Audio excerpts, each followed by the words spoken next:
next test we'll look at is called the FABER Test, F-A-B-E-R. Reason it's called FABER Test is because of the hip position when you start the test. The hip is in flexion, abduction, and external rotation, thus FABER. It's also called Patrick's Test and Figure 4 Test.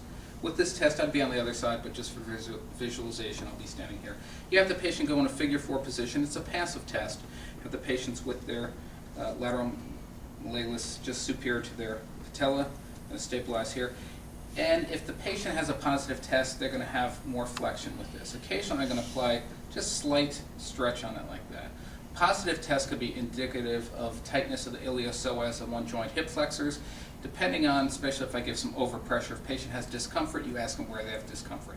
It could be hip flexor pathology, it could be SI pathology. So again, if I push back and she's complaining of some discomfort in the middle buttock region or the SI region, typically unilateral, positive test for that, and it can also be some hip pathology with this too. So again, depending on the sensation she has with that. So if I give overpressure, push down, and she complains of deep hip discomfort, it could be some hip pathology. We're dealing with that, whether it's a labrum or arthritis.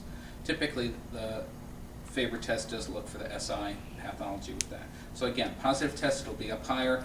A negative test, it comes pretty much parallel to the table. She's almost there. I'd say she has slight tightness with that, but I would lean towards this being a negative test with that. So that's the FABER test, the Patrick's test, Figure 4 test.